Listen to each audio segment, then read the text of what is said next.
In this episode of NASA Connect, learn how ancient cultures observed seasonal cycles and how the sun played a part in their observations. We'll also conduct a cool hands-on activity measuring shadows created by the sun and a gnomon. Stay tuned for another exciting episode of NASA Connect, Ancient Observatories.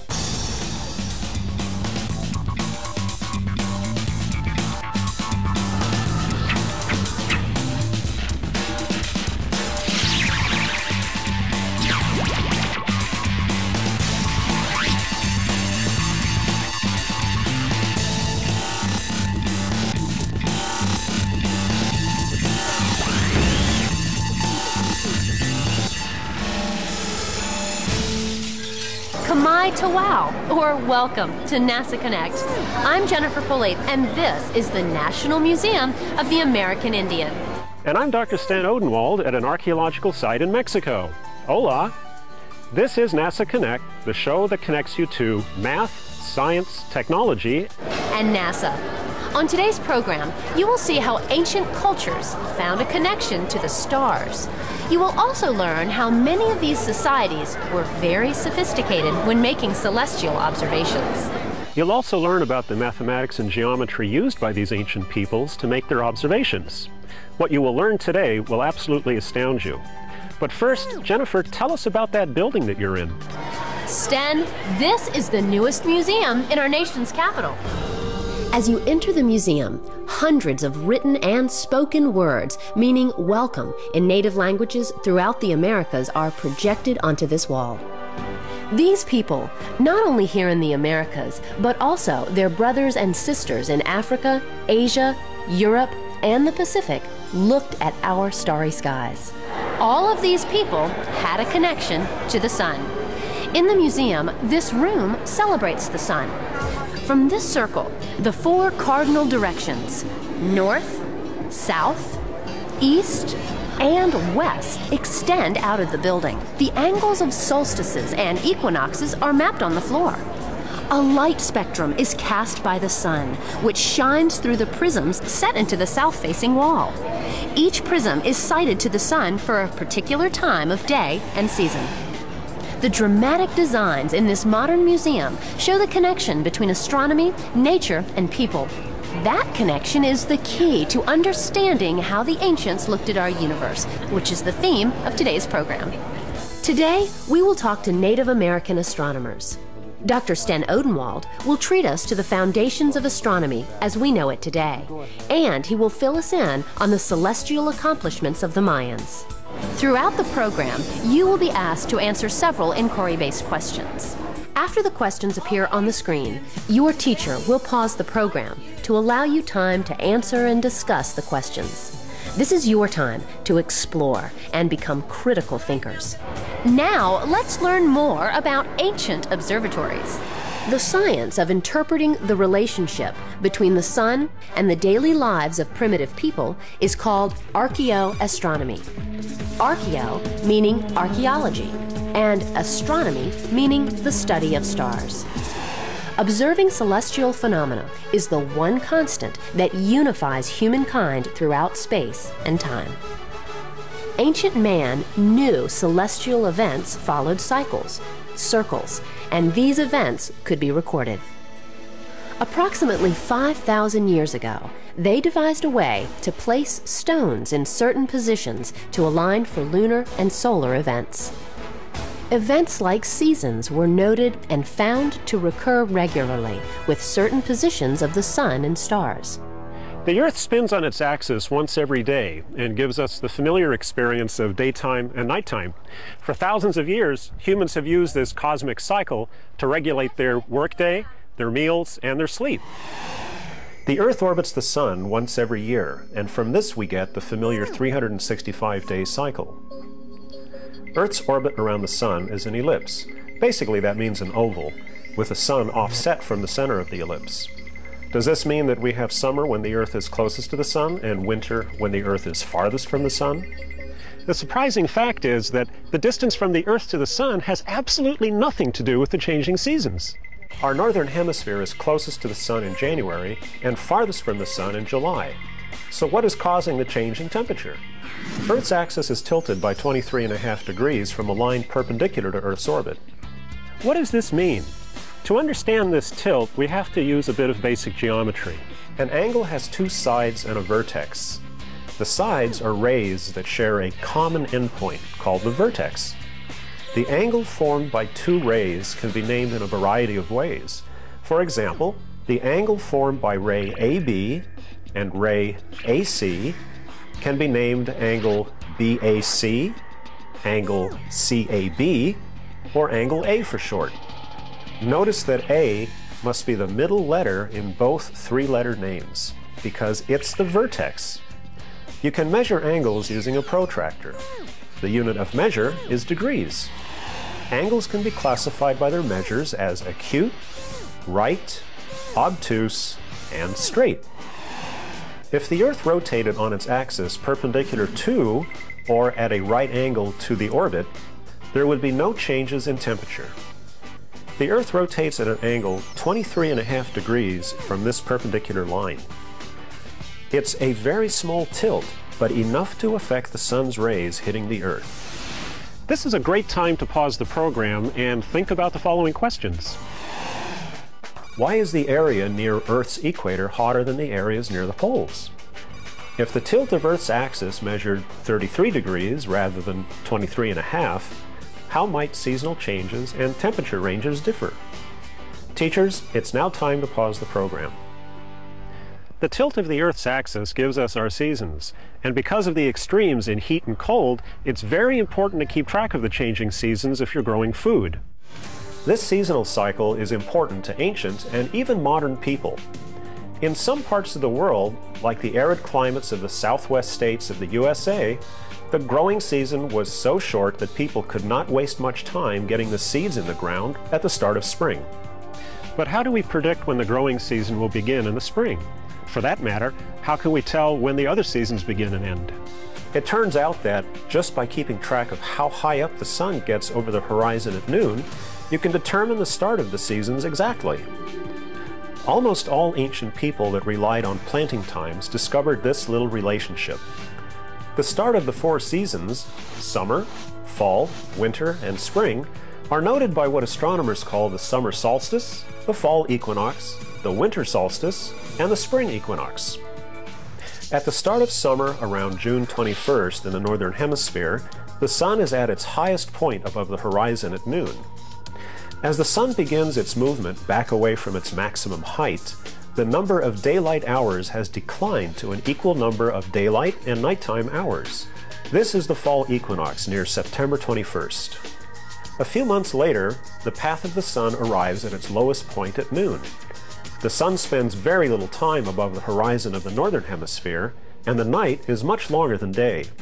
Welcome to the winter solstice, or start of winter, around December 21st. After a few more months, the path of the sun works its way higher in the sky, eventually arriving at a path where day and night are equal.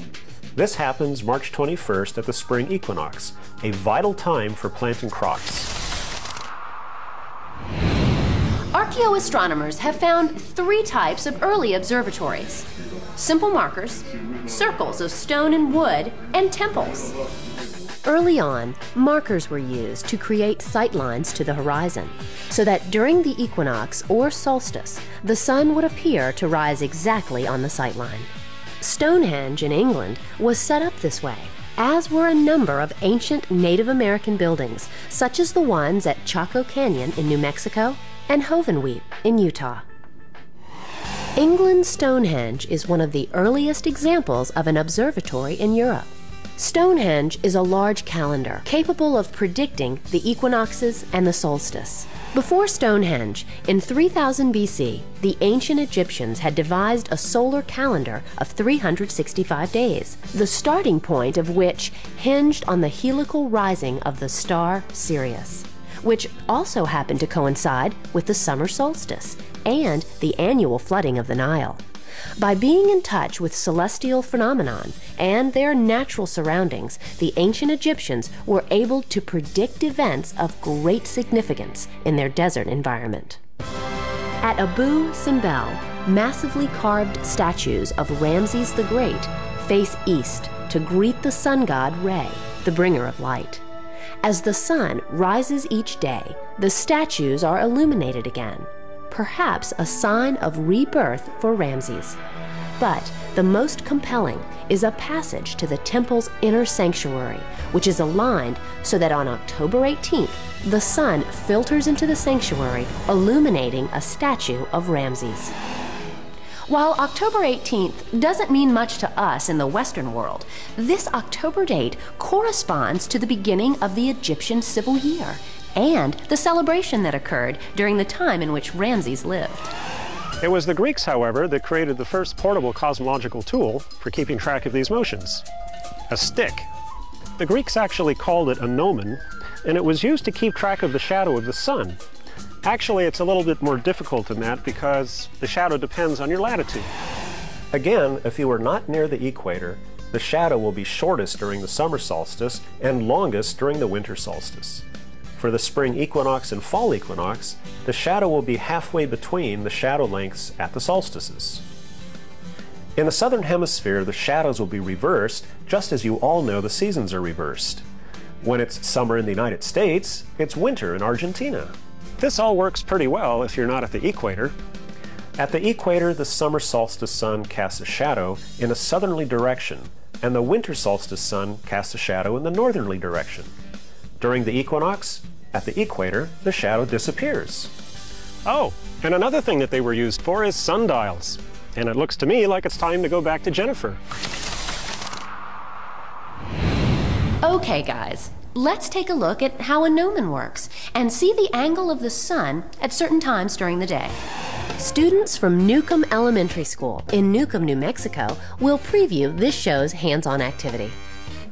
Yat hello! We are students from Newcomb Elementary School. We are located in the Navajo Reservation in the Four Corners region of New Mexico. Tracking the passage of the sun in the sky continues to play a very important role in the life of our Navajo culture. Traditional Navajo still use this system of tracking the sun's shadows to tell time and to tell the changing of the seasons. For example, when my grandfather herds sheep, he does not wear a watch like this. He uses the sun's shadow to tell time. It also helps him to tell when to take the sheep back home in their corral.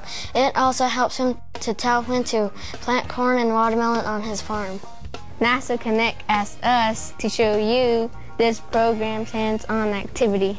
In this activity, the students will make sun shadow plots every half hour, marking the ends of the shadows made by the sun and a gnomon. You can download a copy of the Educator Guide from the NASA Connect website for directions and a list of materials. Turn a cardboard box upside down. Tape a large piece of paper to the cardboard box.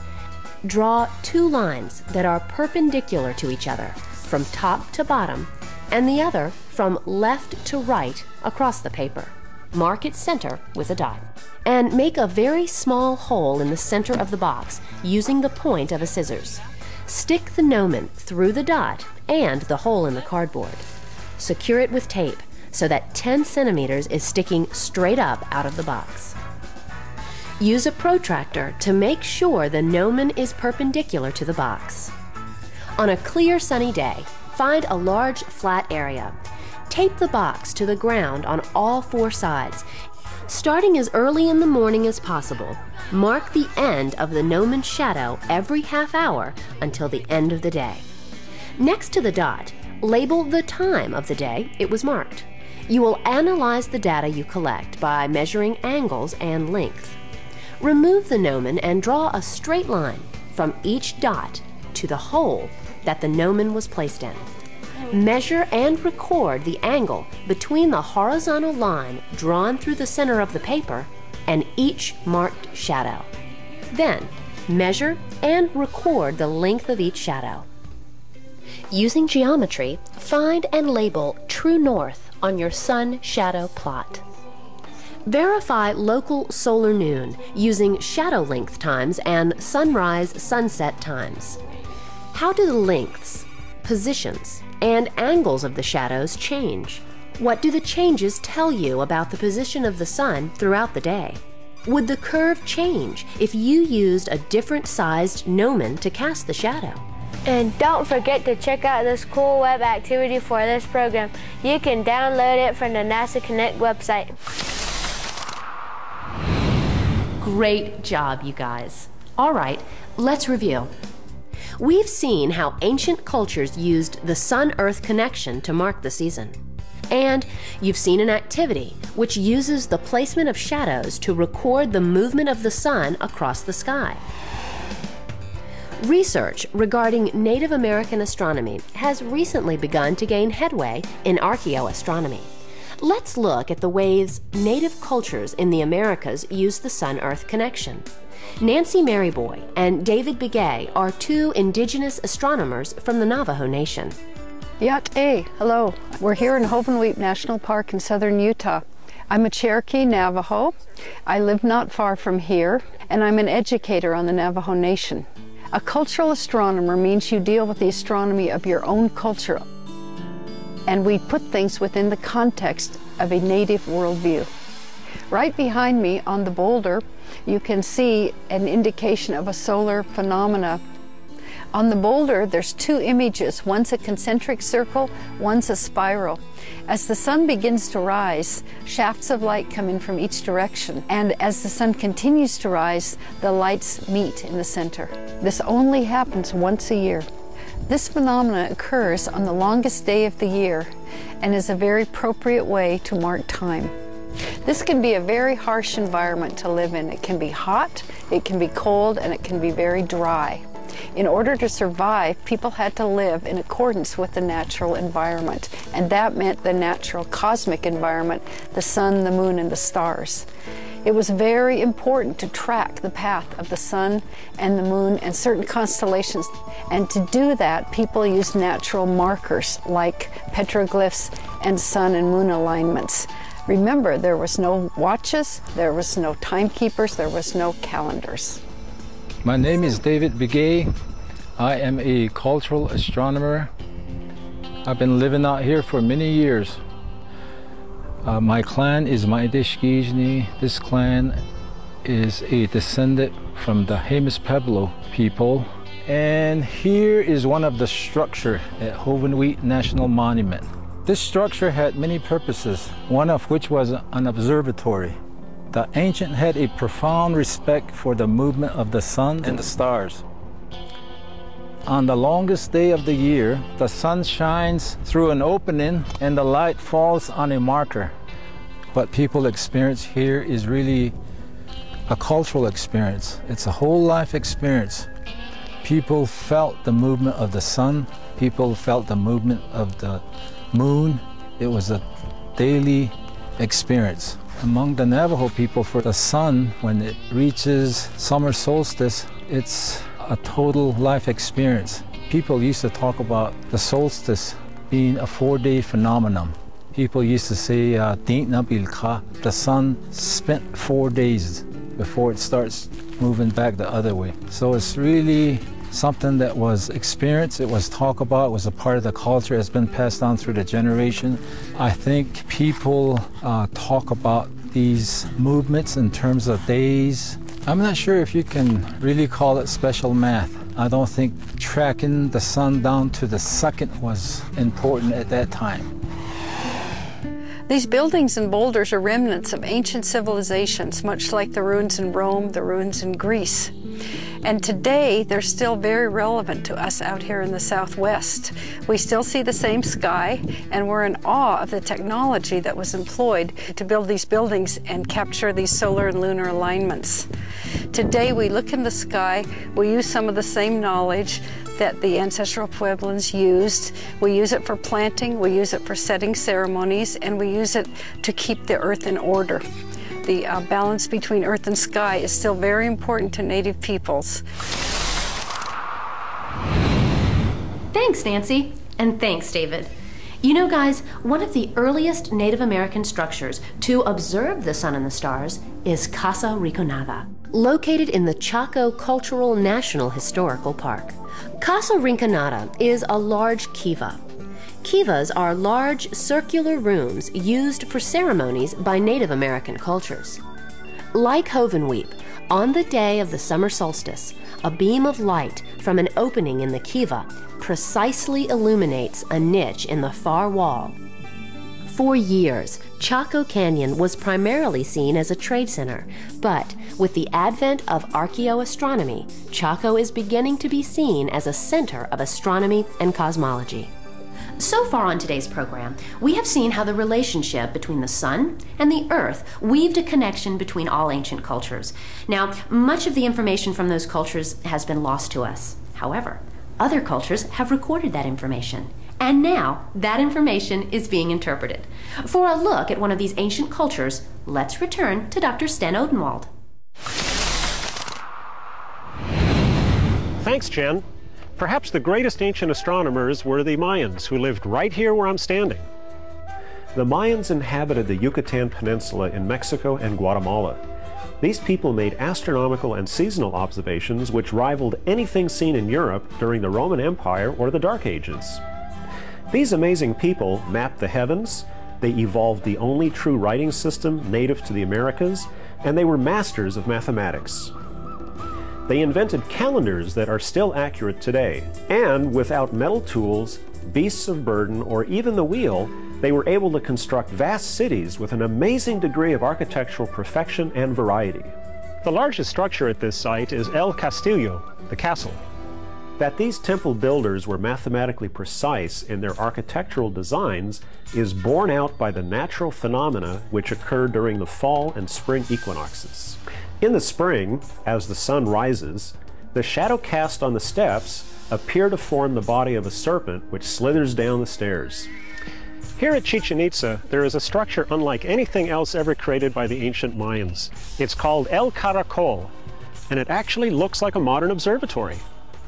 Its design didn't function the same way as our modern observatories. Instead, its walls contained many windows.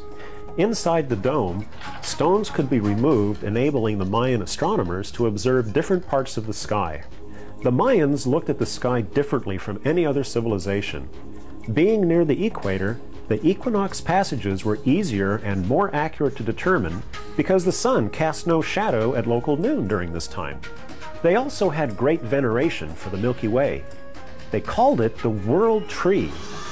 The star clouds that formed the Milky Way were seen as the tree of life, from which all life came. The Mayans also had their unique constellations. Like today's zodiac, they had their scorpion.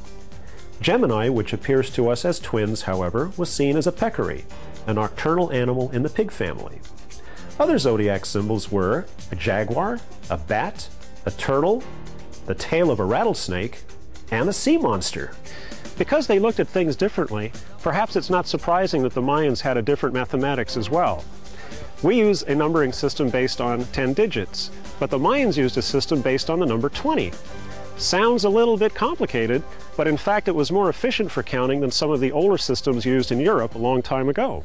The Mayan counting system required only 3 symbols: a shell representing 0, a dot representing a value of 1, a bar representing 5, and a shell with a dot representing the base number 20. There are 2 advantages to the Mayan counting system.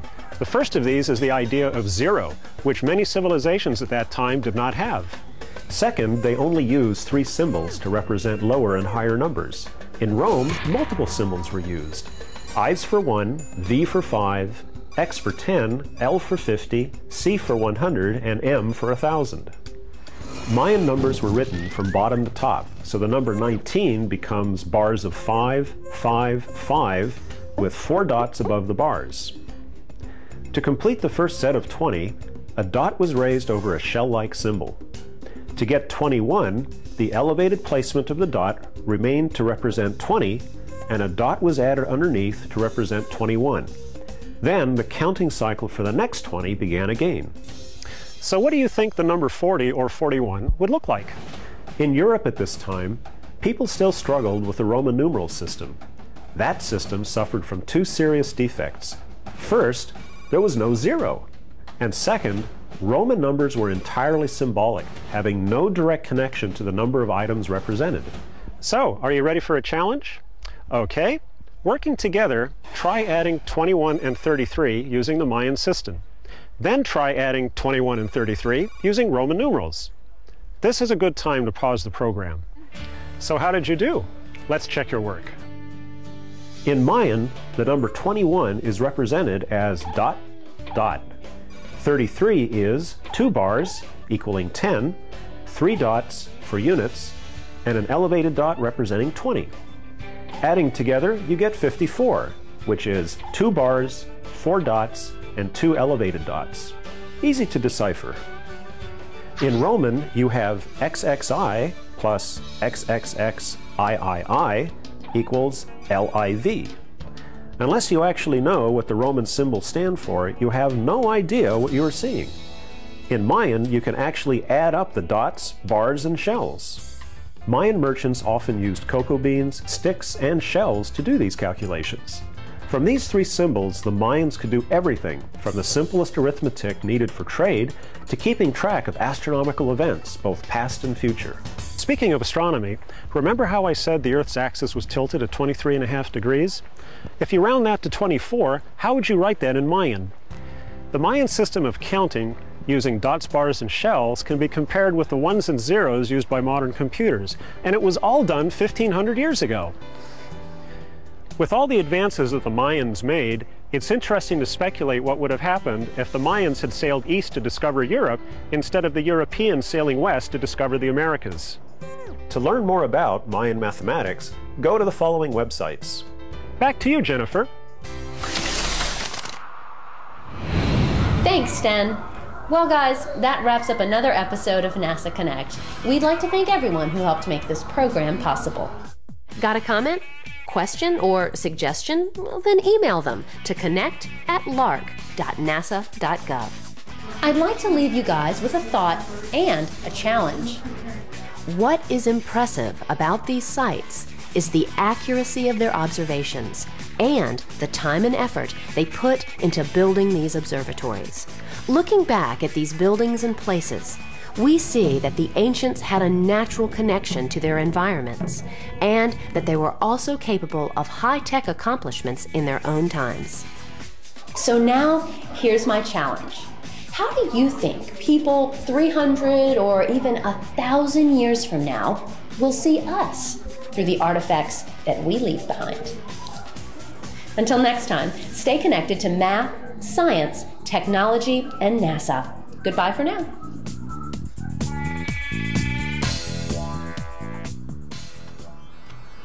Finally, they pick one stars up and say, this will be the morning stars. It will give us direction that the daylight is coming. It will give us direction that it's in the east. Then the next one is the evening stars. It will tell us it's in the west direction. It's almost nighttime. They liberate it more, like the Dipper and all that. It revolves in different positions. It will tell us if it's fall, spring, or summertime, wintertime.